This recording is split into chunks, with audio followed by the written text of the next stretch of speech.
Hello humans, I'm Batsy, and today we are going to be building a tunnel bore, and make some progress around the town.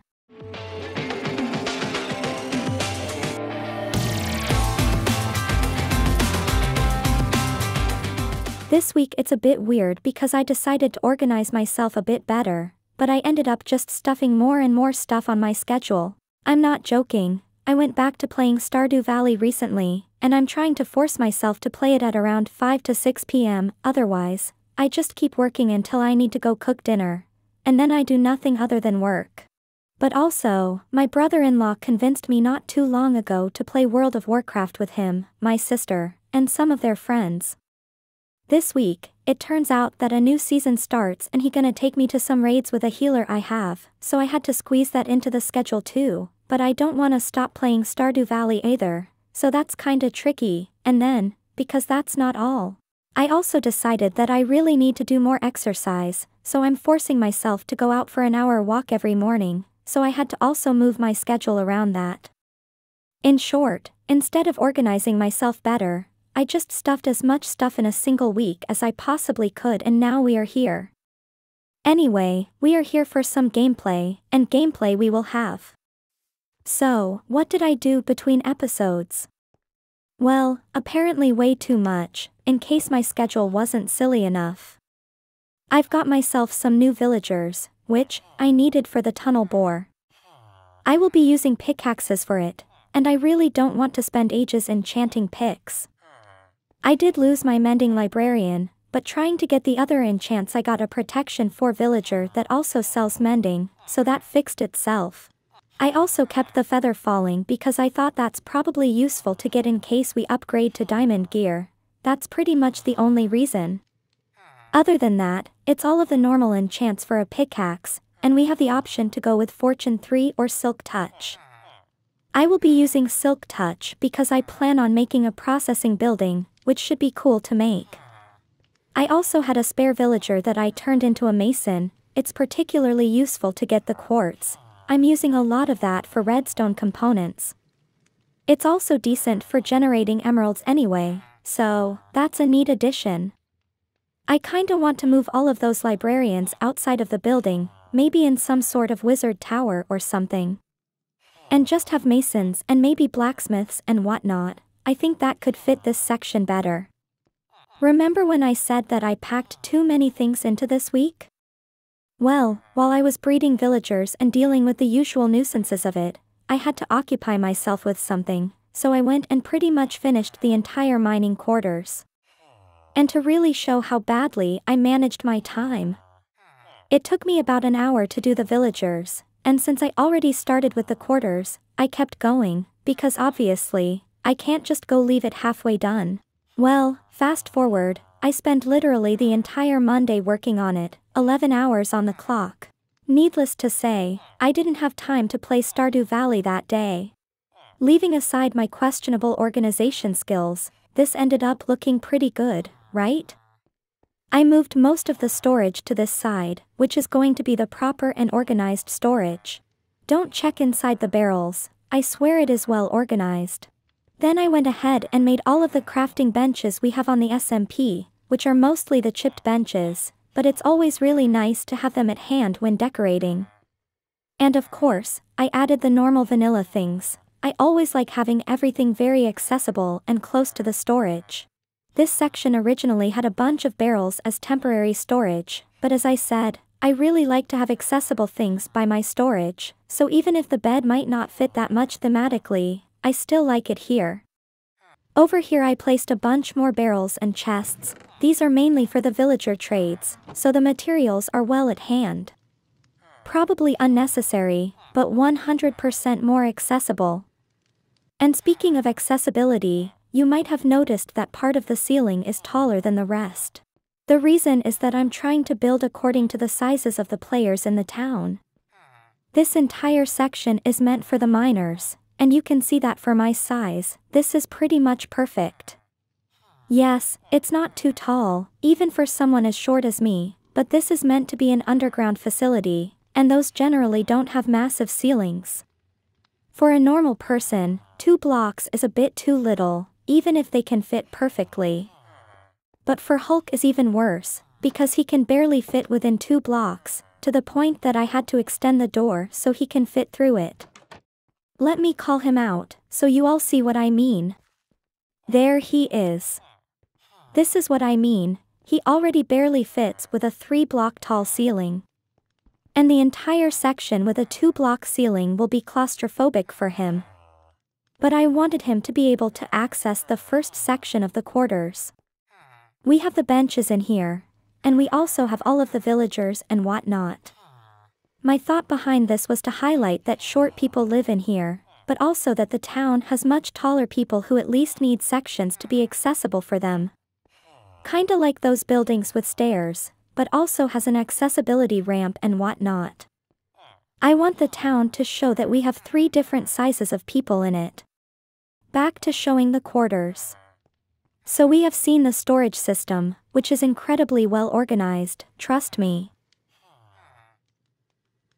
The next section is meant to be something like an extension, sort of like more storage, but this is a more private area with the food and things like that, whereas the first section is mostly the mine supplies and more generic storage.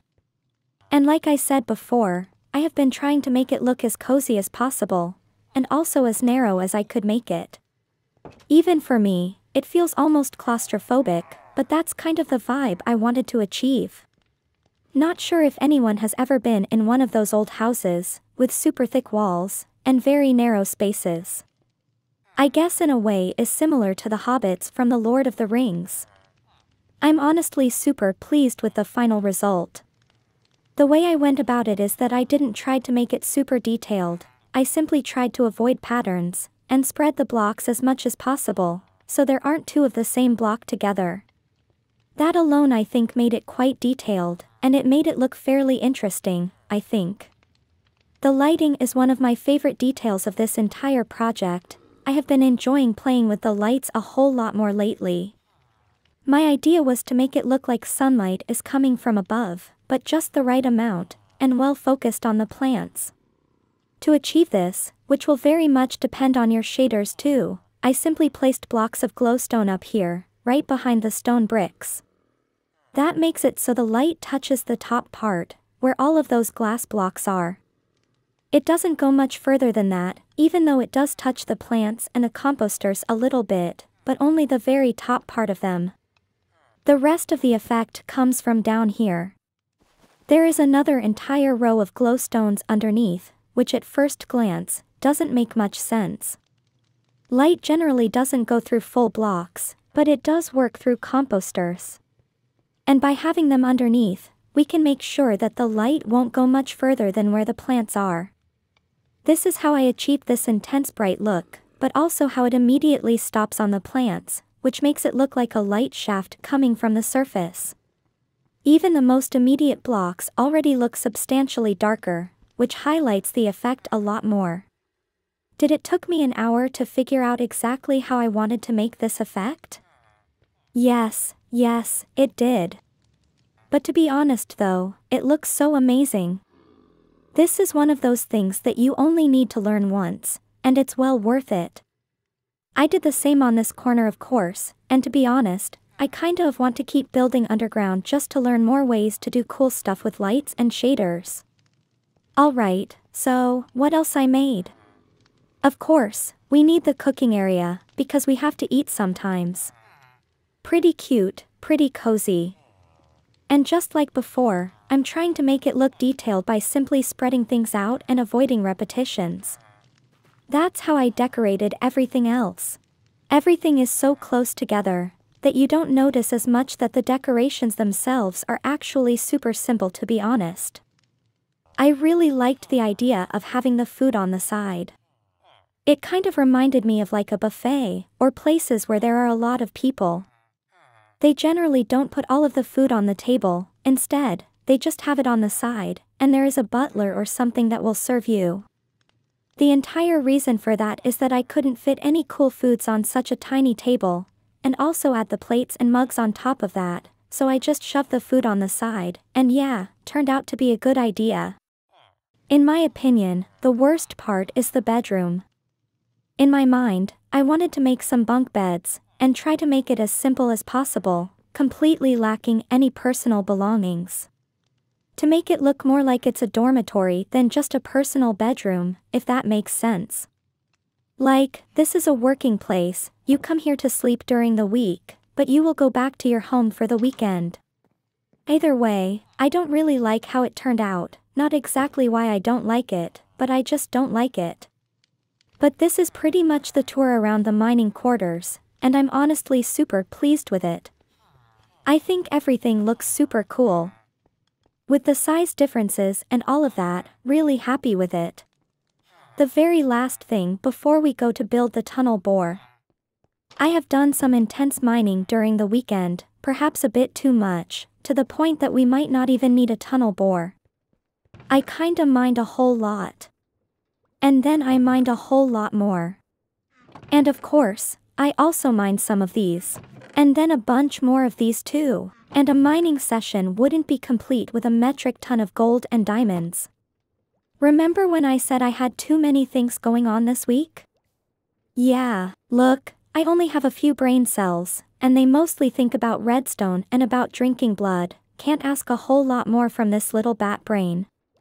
But now for real, let's go build that tunnel bore. You can see by the number of tunnels, that I have done some intensive testing around the design I thought about, and I think that I'm onto something here. The idea is to run two different minecart contraptions in tandem, so they technically try to drill the same blocks at the same time. On the first one, we have a layer of drills, which is here to break all of the gravel and sand that we might find. The most important reason why using drills instead of anything else, is that drills, unlike deployers, have a special property when breaking blocks that have gravity. Even when they are acting on the blocks in front of them, they will start breaking the top blocks first, to prevent things from glitching out. We will see how that works in a moment. For now, just know that drills are good for blocks with gravity. In front of the drill in the second cart, we have a layer of deployers that will try to place blocks in case there is water or air. It's important to be one layer bigger on each side than everything else, so it creates a tunnel around the contraption. This is the standard setup to prevent the rails from breaking because of the water, or the cart simply falling in a hole. The last layer of the digger's head is, of course, the deployers with instamining pickaxes. This is what makes the digger run so incredibly fast, because the drills have a very limited speed, while the deployers just mine things instantly. You also have the option to get picks with Silk Touch or Fortune 3 if you desire.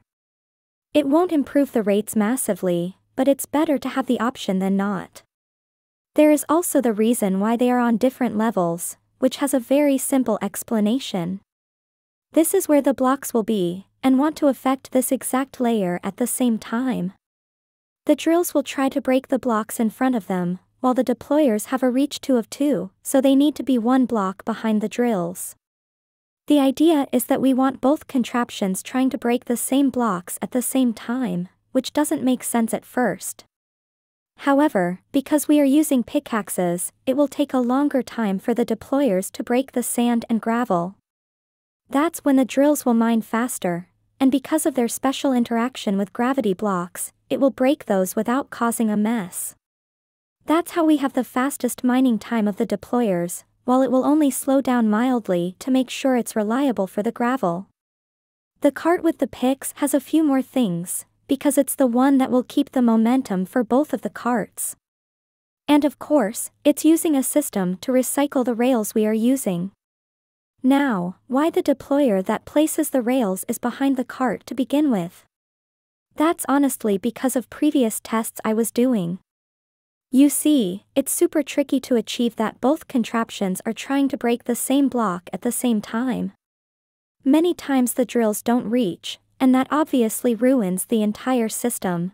I tried with the controller rails, because those achieve the fastest speed under certain circumstances.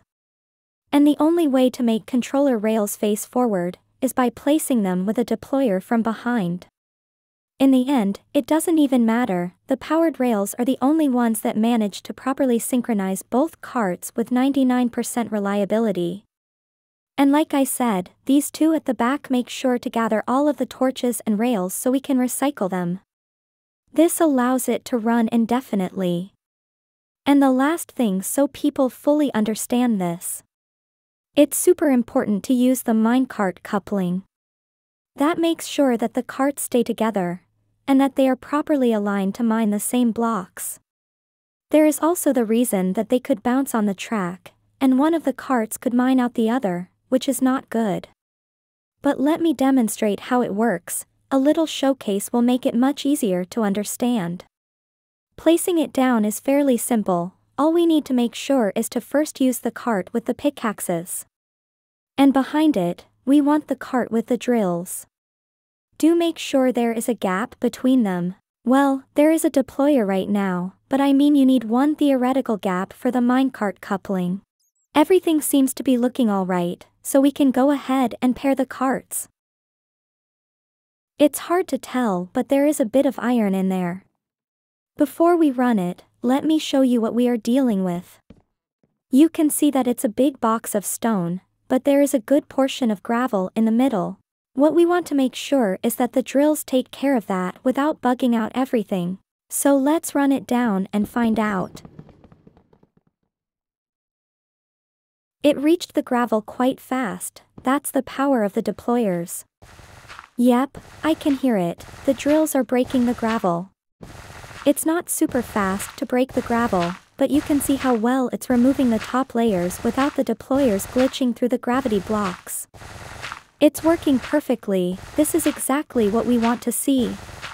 And keep in mind that normally you don't clear this much gravel anyway, so it will only slow down every once in a while. The rest of the time is gonna steam through it like it's butter. Alright, it's about to be done with the gravel. We should see again how quickly it goes through the stone. Any second now. Any second. See what I mean? It's so absurdly fast. It makes it well worth it to slow down for the gravel if the rest is this quick. It ran out of blocks because I was testing with stone. Obviously picks with fortune don't generate stone, so that's why. You gotta make sure to use the most common block you are mining as the filter, so this doesn't happen. What I'm going to do is to place them down on some cart assemblers, and I will make a schematic from it in case any of you want to experiment with it. You can tweak them as you please, and adapt the size to whatever you're working with. Do make sure to check that the cart assembler is set to lock rotation. And do keep in mind that the schematic won't carry the pickaxes or any of those filters. You need to make sure this side deployer is set for the redstone torch. The deployers need to be in attack mode too, otherwise, they won't mine with the pickaxe. It will be quite obvious when you see the hand properly holding the tool. And the front deployers are the opposite. These need to be in use mode, which is the same as before. It looks pretty obvious when it's properly holding the blocks. Alrighty then, let's get back to the server and build this bad boy, see if we can get many ores.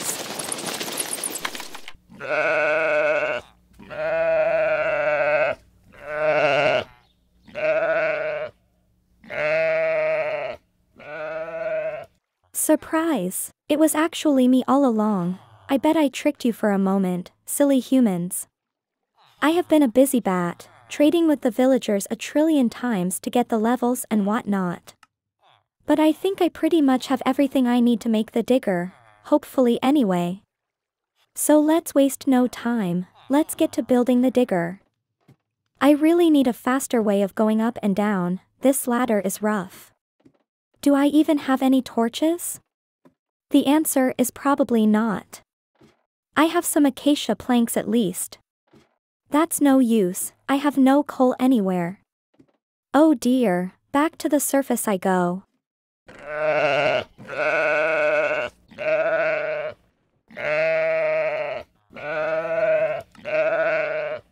So, as I was saying, I think I have everything I need. I will be going over the basics on how to build it, in case someone wants to do one on their own. The first important thing is to remember to set the filter on the deployers as you go, otherwise, it will start placing any random block, and we don't want that. Placing more deployers will hide the filter slot, so we need to set them each time before we can continue. And of course, we want to have these all in use mode. Then we can place the next layer of deployers, with a gap between them, and it needs to be one layer smaller on each side.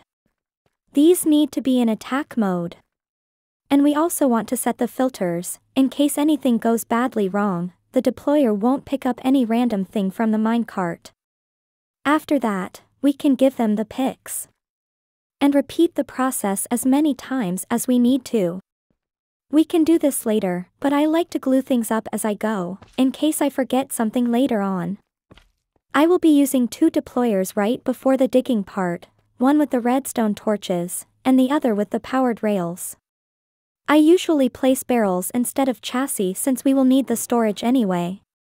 I'm pretty sure that stack upgrades won't work, but I will try anyway.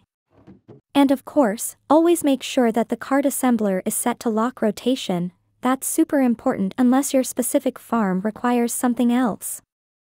At the very end, we will need 2 more deployers, with their respective filters, set to attack mode, and with their picks too. And we glue everything together, always making triple sure that everything is properly glued. Sweet, everything looks fine this far. We can pick it up now. I always like to name the contraptions to make sure I know which one is which. And while I work on building the drill segment, I wanted to take the chance to show a new voice that I have been working on for a bit. I know that right away it's going to sound like a much lower pitch, which is going to contrast a lot from the previous voice, but leaving that aside for now, what is really important to me is how well the synthesizer can read, and I think that this one is just so much smoother. It is a lot more captivating, and in general, it feels so much more natural to listen to. The synthesizer needs to properly express the text as if someone were talking, not just plain reading it like a robot. The overall sound quality is much better at the bass level too, which will allow me to improve the sound further during the editing process, or in case I want to adjust things down the line, something that I can't do right now with the current voice. And to be honest, I'm really growing fond of this pitch. The current voice is a lot more cutesy, and maybe it fits the small bat a bit better, but this one is so calm and soothing, it's really achieving the relaxed tone I tried to make with the previous one, but because of the pitch, I was never able to make it sound quite as I wanted it. Now I sound more like a bat mom, which I find it funny. But that's enough for now, there are a few touches that I still need to polish. I think for the next video everything should be ready. So, let's find out if this works, shall we? Nothing happened. Alright, take 2, can we run this thing? Oh my dear me, it's running without me now. Wait for me, please. It's weirdly stopping every now and then, but when I check, there is just nothing there. I'm going to try with a furnace minecart, and see if that makes it more stable. So far so good, doesn't look like it's stopping anymore. The drills seem to be working on the gravel, but some of it managed to glitch out through the contraption, that's not good. It's more stable than before, but the gravel is still glitching through too often. I'm starting to think that the issue is just the server delay, it's a common issue with Redstone to be honest. I'm going to import the schematic I just made into a backup of the server, and see if I just did something wrong, or if it's just the server delay that is messing with it. Because the problem is that the drills aren't reaching the gravel at times, and also that the gravel is sometimes glitching through the contraption. My guess is that it's not synchronizing the contraption properly. Alright, this looks so much more promising, maybe I did mess up with something after all. Okay, never mind, gravel keeps glitching through the contraption. I'm wondering whether it's just the server delay that is messing with it, maybe it doesn't fully compute where the contraption is at all times. I know that for gantry drills it happens too if you run them too fast. I actually don't know how to solve this, I tried other combinations, making the contraption slightly slower and whatnot, but it doesn't seem to work in the server, not even the backup server which should have close to no lag. If any of you humans know how to solve this issue, let me know in the comments below. But as the great Jeremy Clarkson used to say, with that terrible disappointment, it is time to end. Thank you so much for watching, and I will see you all next time.